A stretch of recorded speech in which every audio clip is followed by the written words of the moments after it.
বিসমিল্লাহির রহমানির রহিম।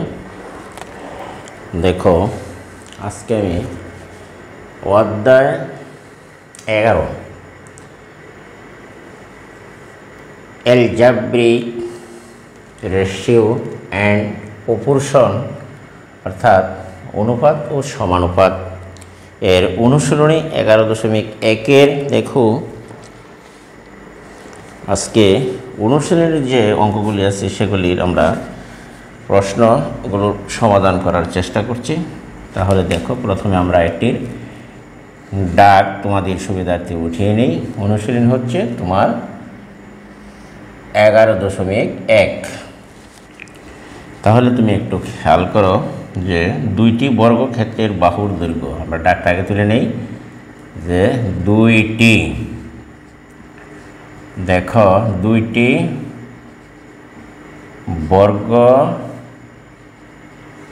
ক্ষেত্রের এখানে বলা হলো যে বাহুর দৈর্ঘ্য যথাক্রমে দেখো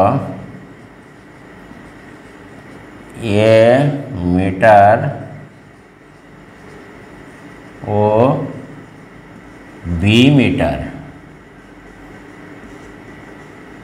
তাহলে বাহুর দৈর্ঘ্য এ মিটার ও বি মিটার হলে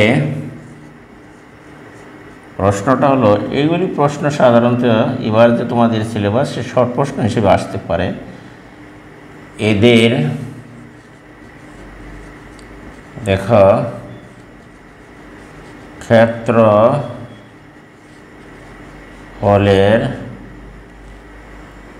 অনুপাত কত? ক্ষেত্রফলের অনুপাত কত, এই ছিল তোমার প্রশ্ন। সমাধান দেখো, তাহলে সমাধান এইখানে তোমরা দেখো। হ্যাঁ, ধরে নেই যে প্রথম বর্গক্ষেত্রটি যদি এ এবং দ্বিতীয় বর্গক্ষেত্রটি, বর্গক্ষেত্র তো তোমরা জানো যে চতুর্ভুজের প্রত্যেকটি বাহু পরস্পর সমান এবং প্রত্যেক কোণ যদি তোমার, যেমন মনে করো এ প্রত্যেকটি বাহু পরস্পর সমান এবং প্রত্যেক কোণ যদি তোমার সমকোণ হয়, এই হলো এ বর্গক্ষেত্র। যদি এই হিসাবে আমি আরেকটি বর্গক্ষেত্র এঁকে নেই, দেখো ধরো এটা হলো তোমার বি বর্গক্ষেত্র। তাহলে এ বর্গক্ষেত্রের ক্ষেত্রফলের সাথে বি বর্গ, এটি যদি বি, বাহুর দৈর্ঘ্য বি, প্রত্যেক কোণ যদি তোমার 90 হয়, তাহলে এই দুই বর্গক্ষেত্রের, মনে করো এক বর্গক্ষেত্র বাহু বিশিষ্ট বর্গক্ষেত্রের ক্ষেত্রফল স্কোয়ার আর বি বাহু বিশিষ্ট বর্গক্ষেত্রের ক্ষেত্রফল হবে তোমার বি স্কোয়ার। যদি মিটারে হয় একক, তাহলে হবে তোমার বর্গ মিটার, এটিও হবে তোমার বর্গ মিটার। আশা করি তোমরা চিত্রের মাধ্যমে সেই বিষয়টি একটু হলেও বুঝতে পেরেছ। তাহলে আমরা ধরে নিই, ধরো প্রথম বর্গক্ষেত্রের বাহুর দৈর্ঘ্য, ধরি যে প্রথম বর্গক্ষেত্রের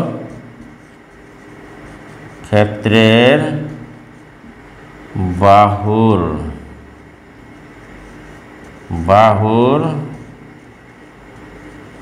দৈর্ঘ্য এ মিটার এবং এখানে দেখো দ্বিতীয় বর্গক্ষেত্রের বাহুর দৈর্ঘ্য ধরলাম বি মিটার। সুতরাং আমরা যদি লিখি যে প্রথম বর্গক্ষেত্রের ধরো ক্ষেত্রফল, প্রথম বর্গক্ষেত্রের ক্ষেত্রফল, তাহলে আমরা দেখতে পাচ্ছি চিত্রের মাধ্যমে, দেখো যে এ বাহুর দৈর্ঘ্য হলো এ, অর্থাৎ দৈর্ঘ্য এ প্রস্থ এ, তাহলে এ আর এ গুণ করলে অর্থাৎ হবে স্কোয়ার বা এক বাহুর বর্গ, এক বাহুর বর্গ দিলেই চলে, বর্গ তাহলে আমরা লিখতে পারি এক বাহুর বর্গ বলতে এখানে এক বাহু হচ্ছে তোমার তাহলে এ স্কোয়ার বর্গ এই হলো তোমার মিটার। আশা করি তোমরা এই পর্যন্ত বুঝতে পেরেছ। তাহলে দেখো দ্বিতীয় বর্গক্ষেত্রের তদ্রূপ বা ক্ষেত্রফল হবে এক বাহুর বর্গ। তাহলে আমরা এক বাহু দেখতে পাচ্ছি বি, তাহলে বি বর্গ মিটার। এই পর্যন্ত হলো তোমার বর্গক্ষেত্রের ক্ষেত্রফল আমরা নির্ণয় করতে পেরেছি। এখন দেখো যে অতএব প্রথম বর্গক্ষেত্রের ক্ষেত্রফল, প্রথম বর্গক্ষেত্রের ক্ষেত্রফল অনুপাত দ্বিতীয় বর্গক্ষেত্রের ক্ষেত্রফল, দ্বিতীয় বর্গক্ষেত্রের ক্ষেত্রফল। তাহলে আমরা প্রথম বর্গক্ষেত্রের ক্ষেত্রফল পেয়েছি, এখানে দেখো এ স্কোয়ার, আর দ্বিতীয় বর্গক্ষেত্রের ক্ষেত্রফল হলো বি স্কোয়ার। এই ছিল আজকের এই 11.1-এর 1 নম্বর অঙ্কটির সমাধান এখানে শেষ হলো। যেহেতু বলা হচ্ছিল যে এদের বর্গক্ষেত্রের ক্ষেত্রফলের অনুপাত বের করো। দেখো এখানে প্রশ্ন, এই তোমার উত্তর এখানে সমাপ্ত দেওয়া হলো। আশা করি ব্যাপারটি তোমরা বুঝতে পেরেছ। এই উত্তর এখানে শেষ। তাহলে আমরা এবার দেখো অন্য প্রশ্নের সমাধানে যাই। ওকে, আশা করি তোমরা ব্যাপারটি বুঝতেই পেরেছ। তাহলে অন্য প্রশ্নটির সমাধানে আমরা যাওয়ার জন্য আমরা প্রথমে দেখো যে এখানে প্রথম প্রশ্নটি তুমি দেখো শর্ট প্রশ্ন হিসাবে পরীক্ষায় আসতে পারে। আশা করি তোমরা প্রশ্নগুলি প্রত্যেকটি প্রশ্নই মনোযোগ সহকারে খাতায় তুলে প্র্যাকটিস করবা, তাহলে দেখবা একেবারে এই প্রশ্নগুলোর উত্তর সহজ বলে মনে হবে। তাহলে আমরা এটি এবার মুছে নিই। চলো এইবার দেখো আমরা এটিকে মুছে নিলাম। পরবর্তী অঙ্কে যাই, চিত্র মুছে নেই। দেখো এখানে দ্বিতীয় অঙ্কটির ডাক দেখো, তোমাদের সুবিধার্থে আমি কিন্তু ডাকগুলিও লিখে দিচ্ছি। এখানে দ্বিতীয় প্রশ্নটি হলো যে এইখানে দেখো দ্বিতীয় প্রশ্ন, দেখো দ্বিতীয় প্রশ্নটি হলো যে একটি বৃত্তক্ষেত্রের ক্ষেত্রফল, একটি বৃত্ত ক্ষেত্রের দেখো ক্ষেত্রফল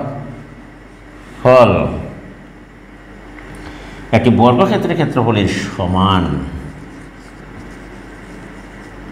একটি বর্গক্ষেত্রের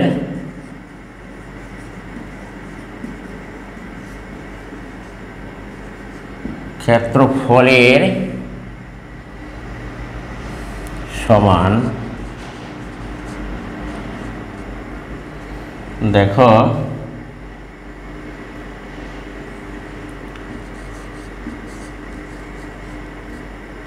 সমান হলে এদের পরিসীমার অনুপাত নির্ণয় করো। এদের পরিসীমার অনুপাত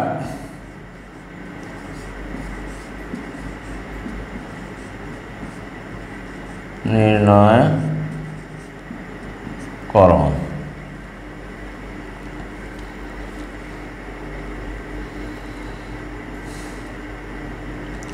তাহলে দড়ি সমাধান দেখো, দড়ি বৃত্তের দেখো বৃত্তের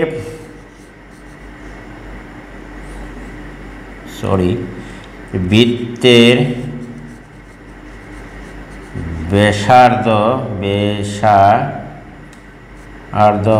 ইকুয়াল টু আর এবং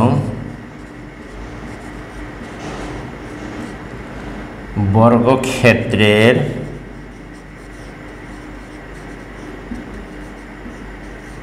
বাহুর দৈর্ঘ্য, ধরো তুমি এখানে এ ধরে নিলাম, বর্গক্ষেত্রের বাহুর দৈর্ঘ্য এ ধরো নিলাম সেন্টিমিটারই ধরে, সেন্টিমিটার ধরে নিলাম একটা একক, এত সেন্টিমিটার, এটি কিন্তু আমরা ধরে নিলাম। ধরলাম যে বৃত্তের ব্যাসার্ধ হলো আর ইকুয়াল টু আর সেন্টিমিটার এবং বর্গক্ষেত্রের বাহুর দৈর্ঘ্য ধরে নাও এ সেন্টিমিটার। তাহলে এখানে বলা হচ্ছে একটি বৃত্তক্ষেত্রের ক্ষেত্রফল বর্গক্ষেত্রের ক্ষেত্রফলের সমান হলে বৃত্তক্ষেত্রের ক্ষেত্রফল, অতএব বৃত্তের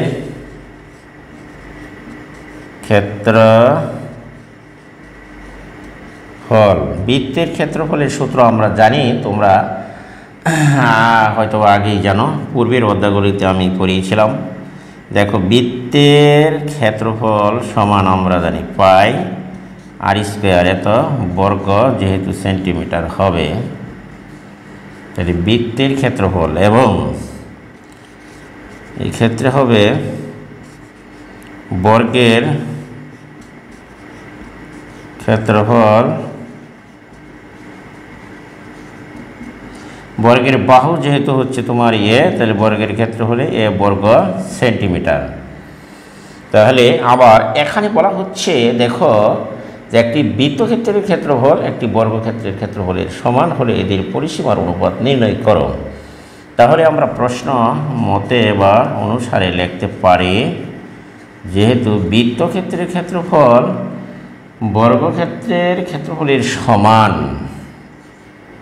দেখো প্রশ্ন অনুসারে, প্রশ্ন দেখো পাই আর স্কোয়ার বা এর মান যদি আমরা বের করি, তাহলে এ ইকুয়াল টু আমরা পাই রুট ওভার পাই আর স্কোয়ার, এখানে তোমার রুট পাই ইন্টু হলো তোমার আর। তাহলে আমরা ব্যাপারটি আশা করি তোমরা সবাই বুঝতে পেরেছ। ওকে, এই পর্যন্ত আমরা বর্গক্ষেত্রের বাহুর দৈর্ঘ্য বের করলাম। দেখো এখানে বর্গক্ষেত্রের বাহুর দৈর্ঘ্য এ equal to root over 4 into root over pi into হইল তোমার আর। এখন আমরা বৃত্তের ক্ষেত্রফল বের করি আবার। তাহলে দেখো এইখানে যদি আমরা বৃত্ত যদি ব্যাসার্ধ বর্গক্ষেত্রের বাহুর দৈর্ঘ্য যদি বর্গটি যদি তোমার মনে করো এরকম হয়, তাহলে বর্গের বাহুর দৈর্ঘ্য যদি তোমার এ হয়, দেখো এইখানে এ হলে এটি যদি এ হয় তাহলে 4 বাহুর দৈর্ঘ্য হইবে আর বর্গক্ষেত্রের ক্ষেত্রফল স্কোয়ার। আর যদি তোমার এখানে যদি বৃত্তটি যদি এরকম হয়, তাহলে এইখান থেকে এর ব্যাসার্ধ আমরা ধরে নিলাম যে আর।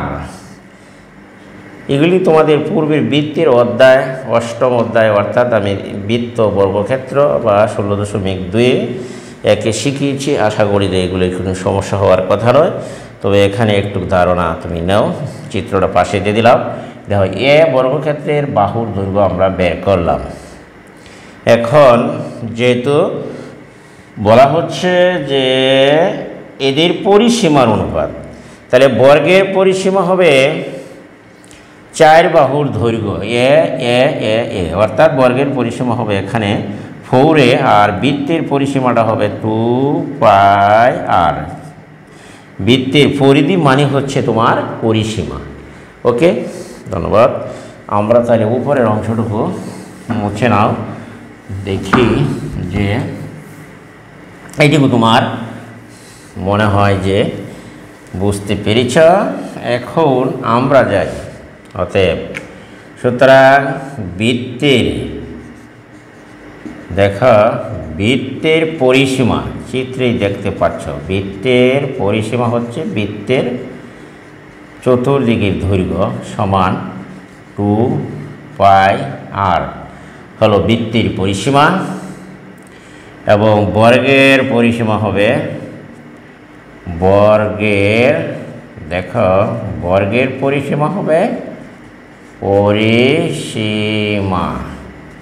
তোমরা জেনে রাখো, বর্গের পরিসীমা হলো বর্গের 4 বাহুর দৈর্ঘ্য, অর্থাৎ 4 × a। যেহেতু বাহুর দৈর্ঘ্য আমি ধরেছি a, তাহলে 4 হবে এত সেমিমিটার, যেহেতু আমরা সেন্টিমিটার ধরেছিলাম এত সেন্টিমিটার হবে। আশা করি তোমরা এই পর্যন্ত ক্লিয়ার। ওকে, তাহলে দেখো যে এটি এর মান কিন্তু আমরা এখানে লিখে রেখেছি। দেখো এই এর মান, তাহলে এর মানটুকু আমরা এখানে বসিয়ে যদি দেই, দেখো √5 × r, অর্থাৎ সেন্টিমিটারে সবই একই এককে নিয়ে যাও। এর মান এখানে বসিয়ে দিলাম। এইখানে দেখো এর মান বসিয়ে দিচ্ছি। এখন দেখো যে বলা হলো যে এদের পরিসীমার অনুপাত, এদের বলতে বৃত্তে আর হচ্ছে তোমার এই বর্গের পরিসীমার অনুপাত। তাহলে বৃত্তের পরিসীমা আমরা লিখতে পারি। দেখো এইখানে হলো যে বৃত্তের পরিসীমা অনুপাত হচ্ছে তোমার বৃত্তের পরিসীমা বাই দাও বর্গের পরিসীমা। অনুপাতকে তোমার এভাবে ভগ্নাংশ আকারেও লেখা যায়, বর্গের পরিসীমা। আশা করি তোমরা এটি বুঝতেই পেরেছ। তাহলে বৃত্তের পরিসীমা দেখো এখানে আমরা লিখে রেখেছি 2πr, আর বর্গের পরিসীমা হচ্ছে 4 × √π × r। তাহলে এইখানে দেখো আরে যদি তুমি কাটো, এই আর এই উপরে আরে যদি তুমি কাটা দেও আর 2 যদি কাটো, তাহলে 2 দুগুণে তোমার 4। আশা করি প্রিয় শিক্ষার্থীরা তোমরা এটি বুঝতেই পেরেছ।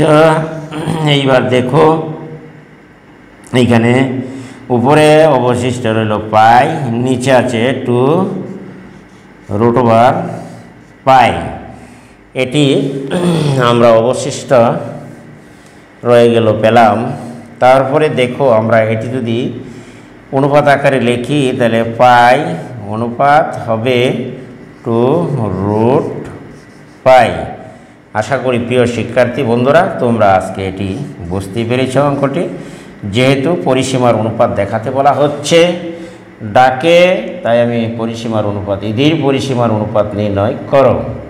ওকে, আশা করি তোমরা সবাই বুঝতেই পেরেছ।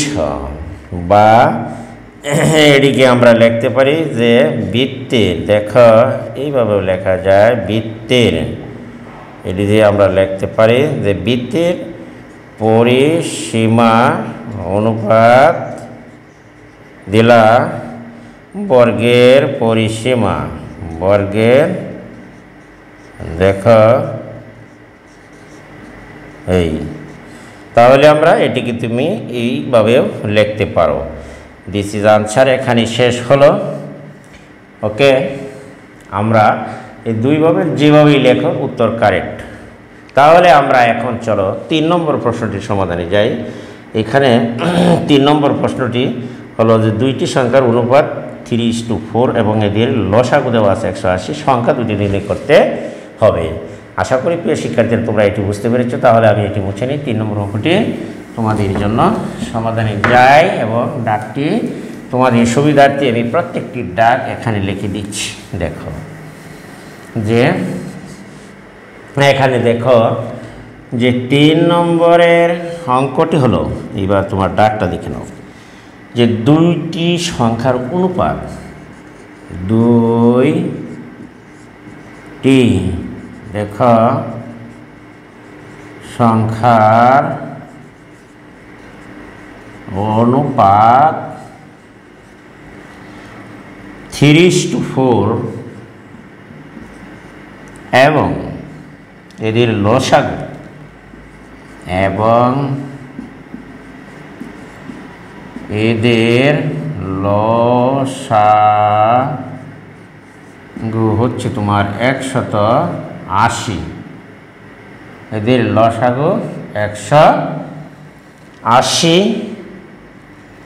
সংখ্যাটি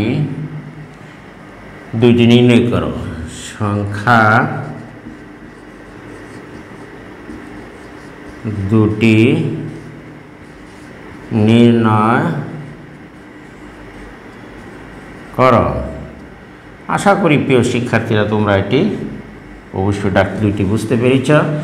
আমার একটি প্রথম কথা হলো, এখানে দেখো যে দুইটি সংখ্যার অনুপাত দেওয়া আছে। যদি এই ধরনের কোনো অনুপাত তোমার দেওয়া থাকে তাহলে তুমি কি করবে জানিস?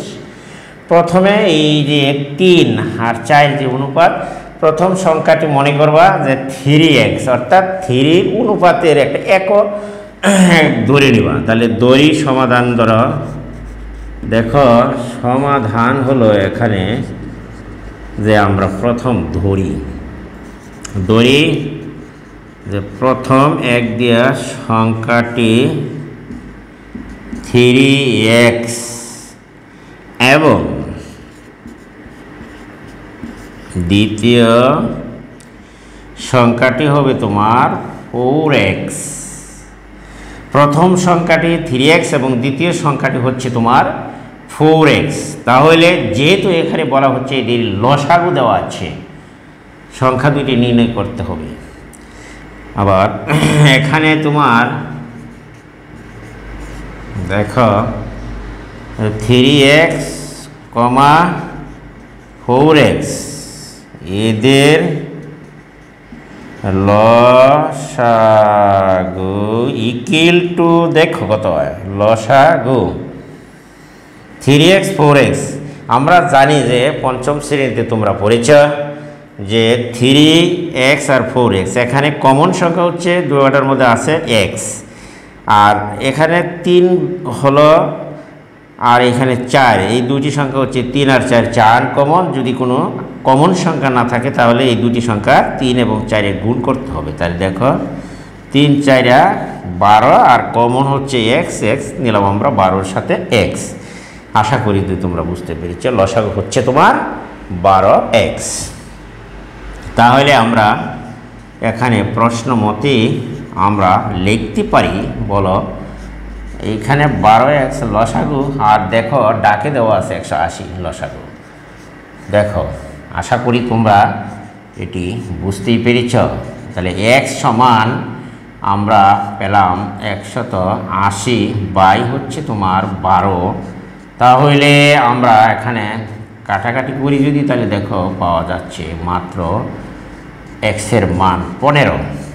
তাহলে আশা করি প্রিয় শিক্ষার্থীরা তোমরা এটি বুঝতেই পেরেছ যে এখানে x এর মান পেলাম আমরা 15।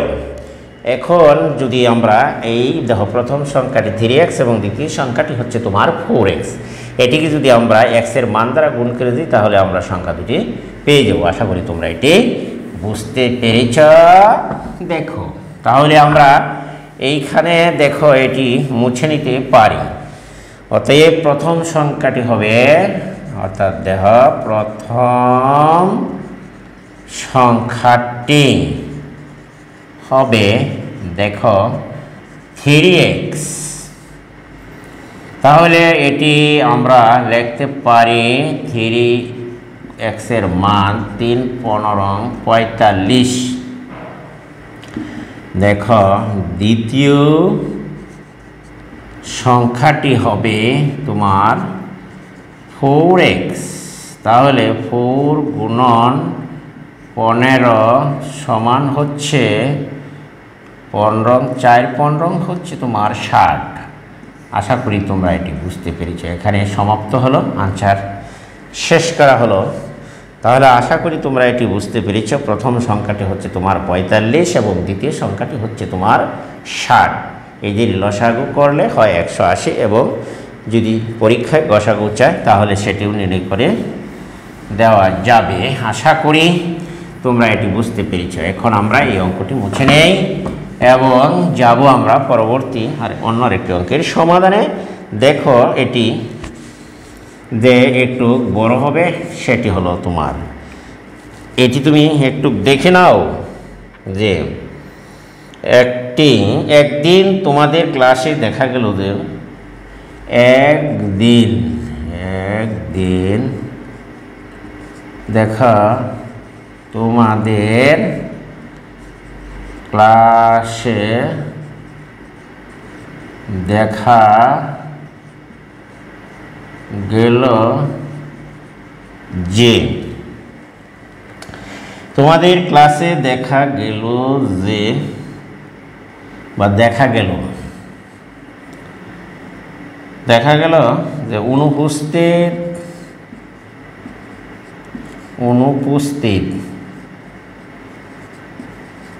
ও উপস্থিত ছাত্র সংখ্যার অনুপাত, ছাত্র সংখ্যার অনুপাত 1:4। অনুপস্থিত ছাত্র সংখ্যাকে মোট সংখ্যার শতকরা প্রকাশ করো। অনুপস্থিত ছাত্র সংখ্যাকে মোট ছাত্র সংখ্যার শতকরা প্রকাশ করো। মোট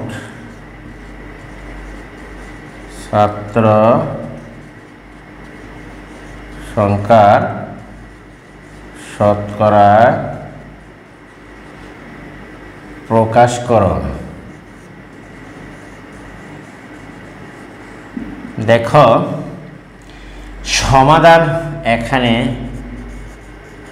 যে সমাধান হলো, বলা হচ্ছে যে একদিন তোমাদের ক্লাসে দেখা গেল উপস্থিত ছাত্র সংখ্যার অনুপাত 1:4। তাহলে দড়ি সমাধান দেখো, দড়ি অনুপস্থিত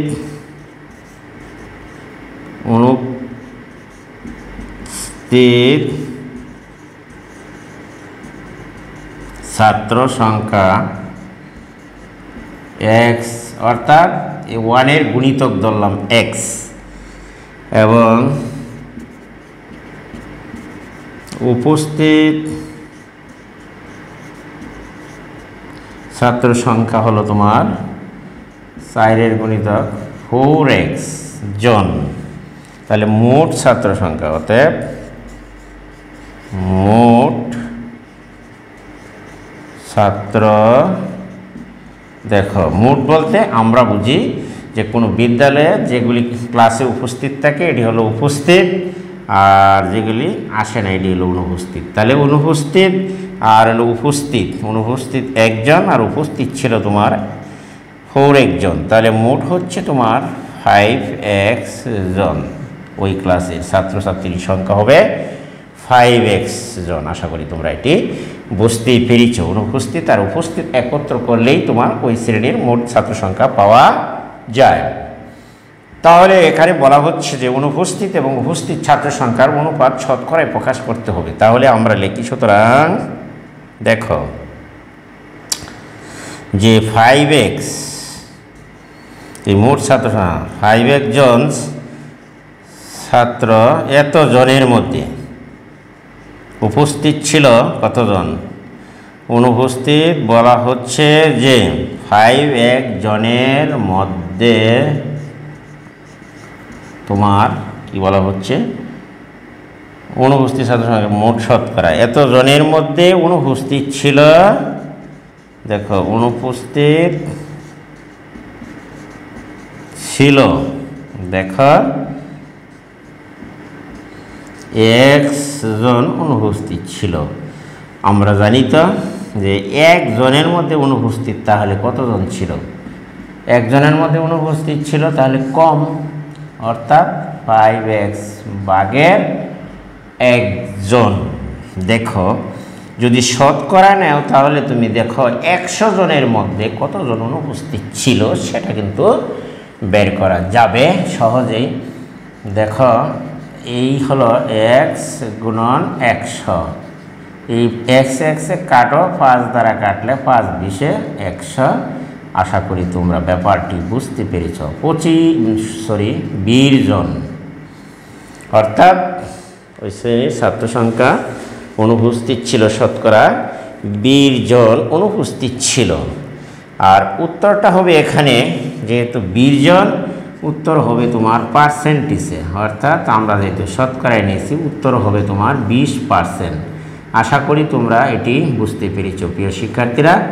দেখো আমার 4 নম্বরের অঙ্কটি এখানে ডাকসহ লেখে তোমাদেরকে আমি অত্যন্ত সহজভাবে আশা করি যে সমাধান করে দিয়েছি। তোমরা খাতা কলম নিয়ে প্র্যাকটিস করলে তোমাদের কোনো প্রাইভেট পড়ার প্রয়োজন হবে না মনে করি এখানে। তাহলে চলো আমরা পরবর্তী অঙ্কে সমাধান করার জন্য যাই। চলি সবাই, এটি আমি মুছে নিলাম। তাহলে দেখো আমরা পরবর্তী অঙ্কটির সমাধান করব। আশা করি তোমরা সবাই এটি বুঝতে পেরেছ। তাহলে এটি আমরা একটু মুছেই নিলাম। দেখো বোর্ড পরিষ্কার করি। এইখানে দেখো যে পরবর্তী অঙ্কটি অর্থাৎ 5 নম্বরের অঙ্কটি দেখো এখানে যে 5 নম্বরের অঙ্কটি হচ্ছে এখানে হচ্ছে দেখো একটু খেয়াল করো, এটি কিন্তু ইম্পর্টেন্ট অত্যন্ত। একটি দ্রব্য ক্রয় করে 28% ক্ষতিতে বিক্রি করা হলো। যে একটি দ্রব্য ক্রয় করে 28% তোমার ক্ষতিতে বিক্রয় করা হলো। বিক্রয় করা হলো, ক্ষতিতে বিক্রয় করা হলো। বিক্রয় মূল্য ক্রয় মূল্যের অনুপাত নির্ণয় করো। বিক্রয়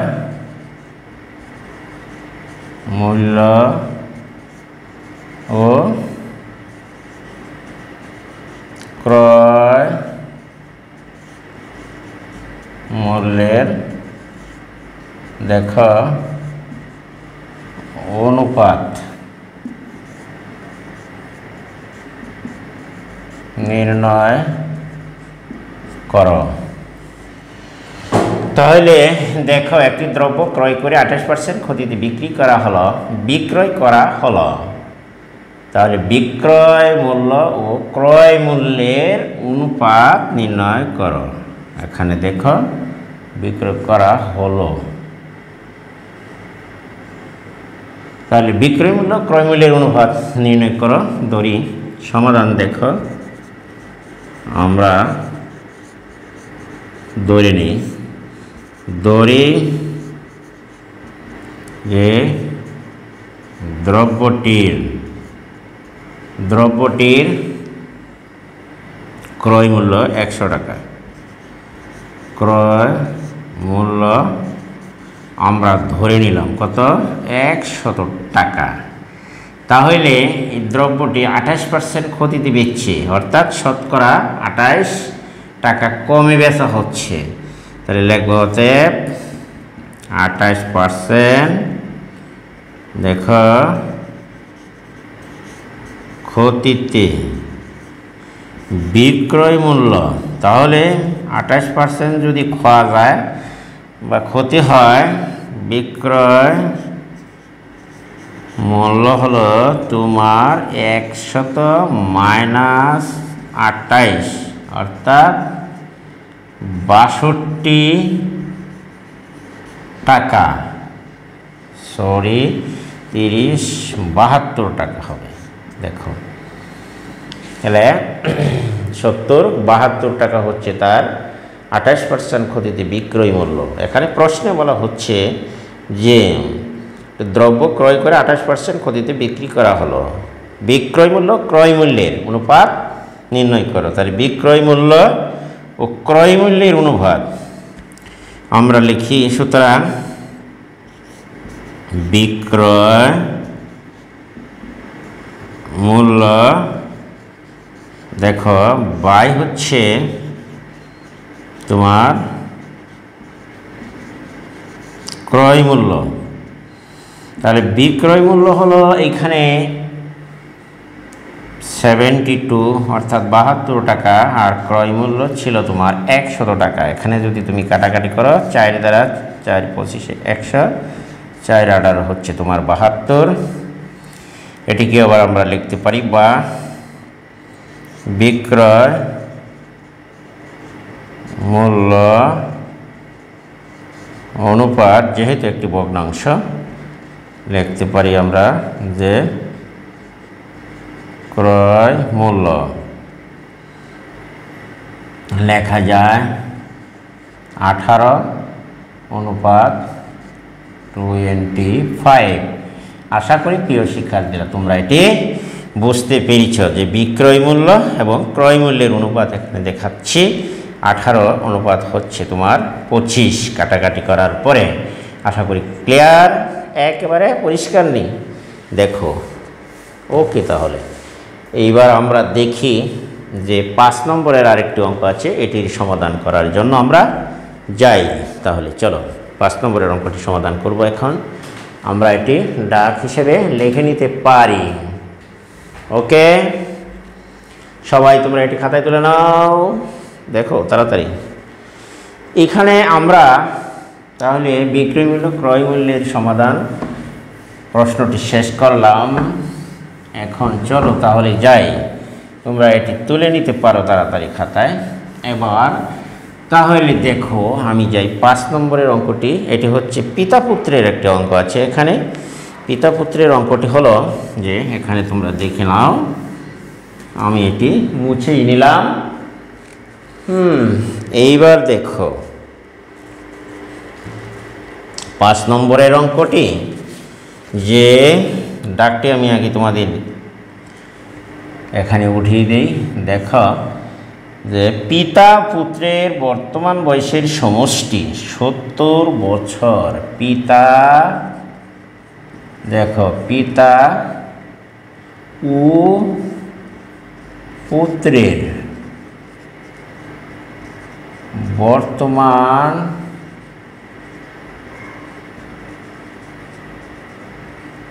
বয়সের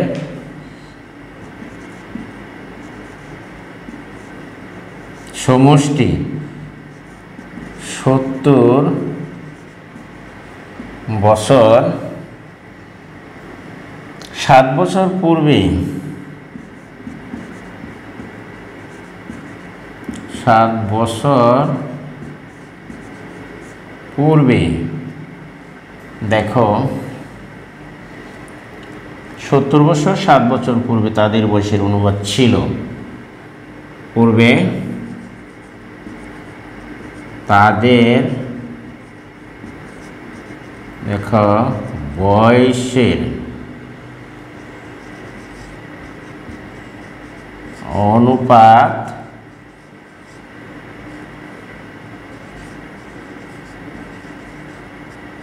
ছিল 5:2। 7 বছর পূর্বে তাদের বয়সের অনুপাত ছিল 5:2। 5 বছর পরে তাদের বয়সের অনুপাত কত হবে?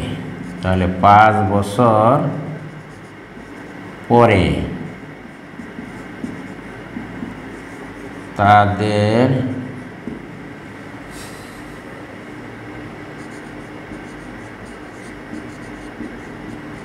বয়সের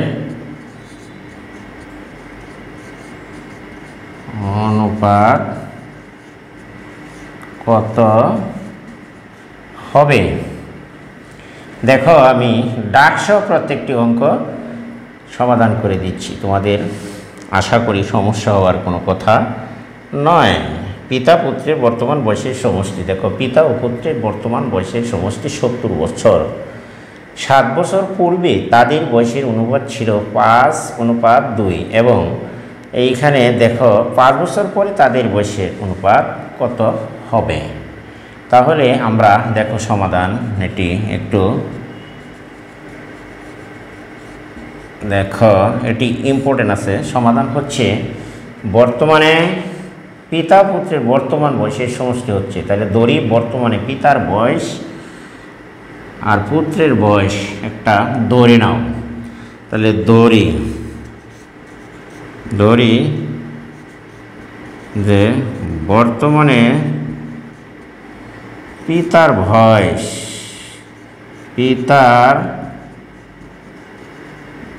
বয়স x বছর, ধরে নিলাম যে বর্তমানে পিতার বয়স হচ্ছে তোমার x বছর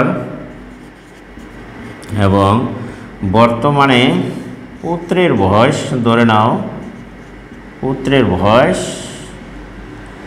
যেহেতু সমষ্টি বাদ দিলে পুত্রের বয়স পাওয়া যাবে 70 মাইনাস x বছর।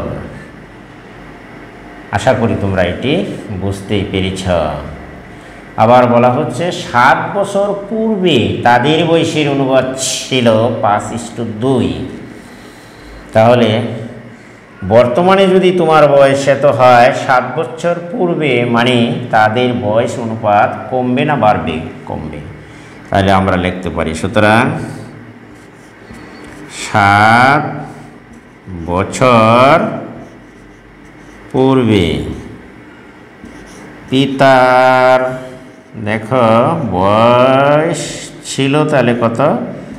পিতার বয়স ছিল 7 বছর পূর্বে, তাহলে বর্তমান বয়স থেকে কিছু কমবে 7 বছর।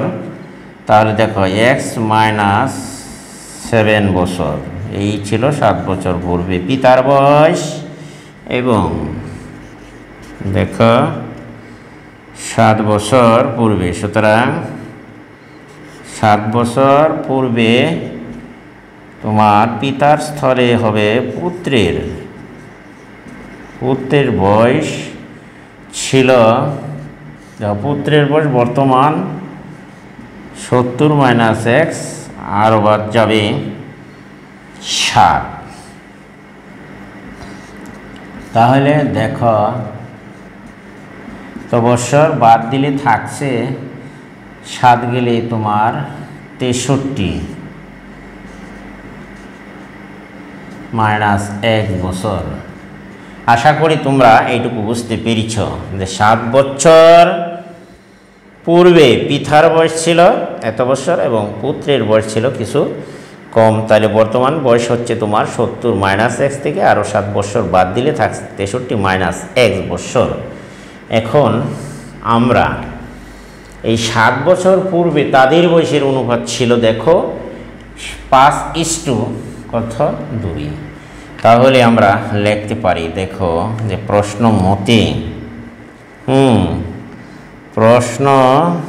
মতে আমরা লিখতে পারি x মাইনাস 7 অনুপাত 63 মাইনাস x ইকুয়াল টু 5:2। আশা করি তোমরা সবাই বুঝতে পেরেছ। 7 বছর পূর্বে পিতার বয়স ছিল x মাইনাস 7 আর পুত্রের বয়স 63 মাইনাস x ইকুয়াল টু, যেহেতু অনুপাতে দেওয়া আছে 5:2। আশা করি তোমরা ব্যাপারটি বুঝতে পেরেছ। একটু ডাকটি লক্ষ্য করো। এবার দেখো, যেহেতু আমরা জানি অনুপাতের পূর্ব রাশিগুলো তোমার উপরে চলে যায়, তাহলে x মাইনাস 7 বাই হবে উত্তর রাশির নিচে চলে আসলো। 63 মাইনাস হচ্ছে তোমার 1, তদ্রূপ ডান পাশেও দেখো 5/2। আশা করি তোমরা এইটুকু বুঝতে পেরেছ। ওকে, এবার তাহলে আমরা এবার চলে যাই উপরে। দেখো এখানে আমি উপরে যাই, দেখো যে এটি মুছে নিতে পারি। তাহলে এটি যদি মুছে নেই, দেখো 7 বছর পূর্বে তাদের বয়সের পরিমাণটা কার কত ছিল সেটা কিন্তু সমাধান করলে বের হয়ে যাবে। আশা করি তোমরা এবার আড়াআড়ি গুণ দাও, যে 2 ইন্টু কোনাকুনি অর্থাৎ x minus 7 into 2, x minus 7 into 2 তাহলে 5 ইন্টু আর গুণ দাও কোনাকুনি 63 মাইনাস দেখো এখানে হচ্ছে তোমার এক্স, তাহলে আমরা এটি লিখতে পারি দেখো 2x মাইনাস 7 দ্বিগুণে 14, 3 5 15 হচ্ছে তোমার 5, আর এইখানে 5x গুণ করলে হয়, আর 3 5 15 5 হচ্ছে 5 6 30 আর 1 31। আশা করি তোমরা এটি বুঝতে পেরেছ। 3 5 15, 5 হাতে রইল 1, 5 6 30 আর 1 31। এখন পক্ষান্তর করো, দেখো 2x আমরা যদি 5x এদিকে নিয়ে আসি তাহলে 315 যোগ হবে তোমার 14, যেহেতু 7 দুগুণে 14 এদিকে ছিল, তাহলে আমরা লিখতে পারি 7x 5x আর 2x। এখানে যদি যোগ করি 5 আর 4 9, 1 আর 1 2, 329। আশা করি তোমরা এটি বুঝতে পেরেছ। তাহলে x ইকুয়াল টু আমরা পেলাম 329 বাই হচ্ছে তোমার 7। দেখো এখানে যে এইখানে তোমরা মুছে নিতে পারো, দেখি তাহলে আমরা এটি মুছে নিলাম। এবার দেখো এখানে যদি আমরা এটিতে ভাগ দিই তাহলে দেখো ক্যালকুলেটর নাও, আমার কাছে মোবাইল আছে, তাহলে 329 ভাগ হচ্ছে তোমার 7, ভাগ দিলে আসে তোমার 47। আশা করি তোমরা এইটি বুঝতেই পেরেছ যে এক্স এর মান আসলো তোমার 47, অর্থাৎ যেহেতু পিতার বর্তমান বয়স, অতএব পিতার বর্তমান বয়স হবে, তাহলে আমরা লিখতে পারি যে এক্স ধরছিলাম, এক্স ইকুয়াল টু 47 বছর। তাহলে অতএব পুত্রের বর্তমান বয়সটা বের করি।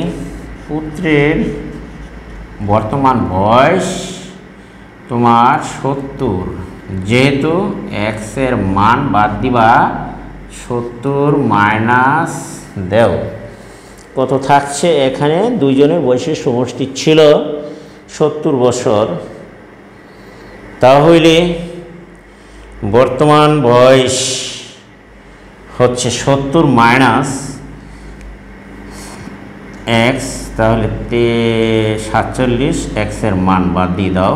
দেখো অবশিষ্ট থাকে কত, এইখানে আমরা লিখতে পারি 70 থেকে যদি 47 বাদ দাও তাহলে আমার থাকছে দেখো মাইনাস দেখো 70, 23 বছর। এখানে আমরা পেলাম পুত্রের বয়স পেয়েছি 23 বছর। তাহলে আমার প্রশ্নে যেটা বলা ছিল সেটি হচ্ছে তোমার দেখো যে 7 বছর পূর্বে তাদের বয়সের অনুপাত ছিল এত, আবার বলছে যে 5 বছর পরে তাদের বয়সের অনুপাত কত হবে, অতএব 5 বছর পরে পিতার বয়স হবে। সুতরাং আমরা লিখতে পারি যে 5 বছর পরে, অর্থাৎ 5 বছর পরে পিতার বয়স হবে, তাহলে পিতার বয়স হবে, তাহলে 5 বছর পরে তোমার বয়স যদি মনে করে যে বর্তমানে তোমার আবার বয়স হচ্ছে 47, তাহলে 5 বছর পরে তোমার আবার বয়স বাড়বে না কমবে? বাড়বে, অবশ্যই বাড়বে। 5 বছর যেহেতু পরে, তাহলে 47 বর্তমান বয়স আর যোগ দাও 5, তাহলে তোমার হবে 7 5 12, 52 বছর। আশা করি তোমরা এটি যে বুঝতে পেরেছ।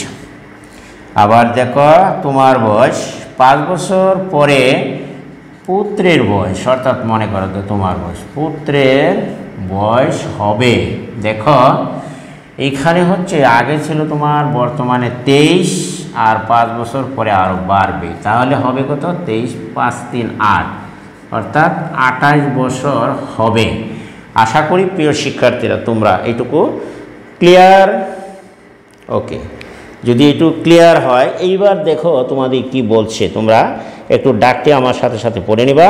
এখানে দেখো যে 5 বছর পরে তাদের বয়সের অনুপাত কত হবে। 5 বছর পরে তাদের বয়সের অনুপাত কত হবে, তাহলে আমরা আশা করি এটুকু বুঝতে পেরেছি।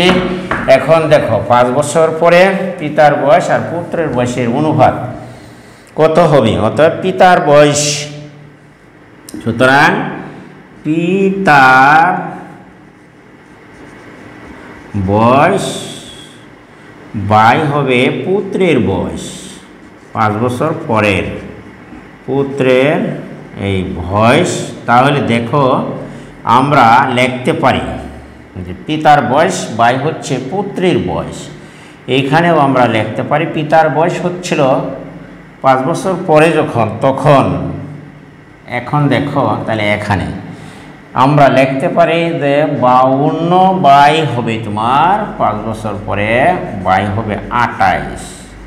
তাহলে আমরা এটিকে কাটাকাটি করতে পারি, বা পিতার বয়স অনুপাত পিতার বয়স অনুপাত পুত্রের বয়স। তাহলে দেখো কাটাকাটি করলে 4 দিয়ে কাটলে 4 13 52 আর 4 7 28। আশা করি তোমরা ব্যাপারটি বুঝতে পেরেছো। 4 7 28, তাহলে 52 4 13 52, 4 দিয়ে কাটলে আর 4 7 28। তাহলে আমরা লিখতে পারি, দেখো যে আমরা উপরে থাকছে আমার 13 অবশিষ্ট, নিচে থাকছে তোমার 28।